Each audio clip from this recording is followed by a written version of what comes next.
Fear of failure. The most common reason people procrastinate is fear that their work will not be good enough. Starting means risking judgment. Not starting feels safe. Psychologist Dr. Brene Brown's research shows that the more someone ties their self-worth to their performance, the more likely they are to delay starting altogether. The task feels less like work and more like a test of their value as a person. Perfectionism. Perfectionists do not procrastinate because they are lazy. They procrastinate because their standards are impossibly high. Starting means accepting that the first version will be imperfect, and that feels unbearable. Research published in the Personality and Social Psychology Bulletin found that perfectionism is one of the strongest predictors of chronic procrastination. Done is almost always better than perfect. Task aversion. Some tasks are simply unpleasant, boring, frustrating, confusing, or overwhelming.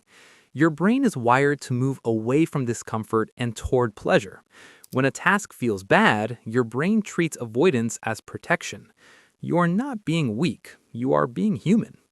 The solution is not to force motivation, it is to reduce the emotional weight of the task by breaking it into smaller, less threatening pieces. Overwhelm. When a task feels too big or too complicated, the brain freezes. It cannot find a clear starting point, so it does nothing. This is not weakness, it is your brain's response to ambiguity.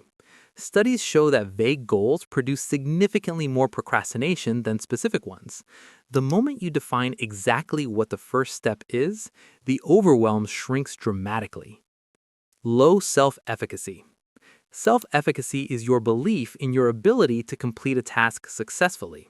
Psychologist Albert Bandura's decades of research show that people with low self-efficacy procrastinate significantly more than those with high self-efficacy. If deep down you do not believe you can do something, your brain finds every reason to delay. Past small wins are the most reliable way to rebuild this belief. Decision fatigue. Every decision you make throughout the day drains mental energy. By the time you reach an important but difficult task, your brain is already exhausted from hundreds of smaller decisions. A 2011 study on judicial decisions found that judges made significantly worse and more avoidant decisions as the day progressed. Procrastination in the afternoon is often not laziness, it is an empty mental battery. Lack of intrinsic motivation. When a task feels meaningless, disconnected from anything you care about, procrastination is almost guaranteed.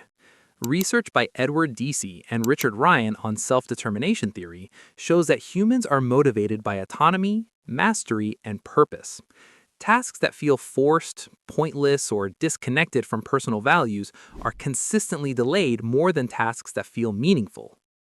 Instant gratification. Your brain naturally prefers immediate rewards over future ones. Scrolling gives instant pleasure. Working on a long-term goal gives delayed reward. A 2007 study by behavioral economist Daniel Ariely found that people consistently overvalue immediate rewards and undervalue future ones, even when they know the future reward is larger. This is why starting a task that pays off in weeks feels so much harder than checking your phone right now. Abstract future self.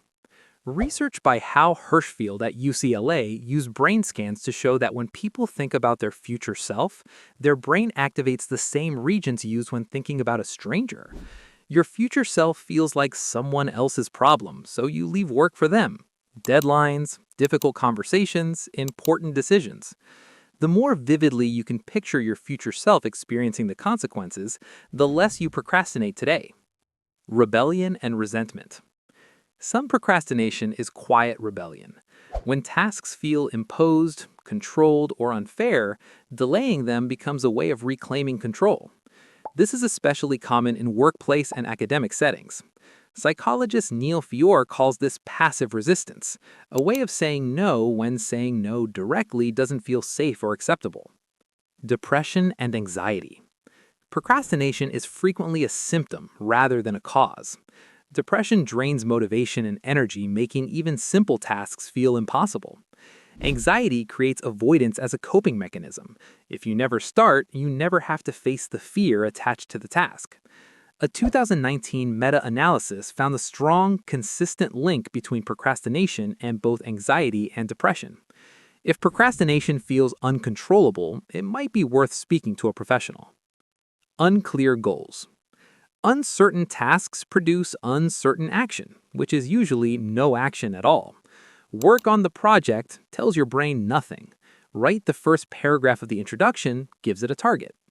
Research consistently shows that implementation intentions, specific plans of when, where, and how you will do something, dramatically reduce procrastination compared to vague goals alone. Working together. What makes procrastination so persistent is that it rarely has just one cause. Fear, overwhelm, low motivation, and a distracted environment all feed each other. Procrastination is not a character flaw. It is a pattern.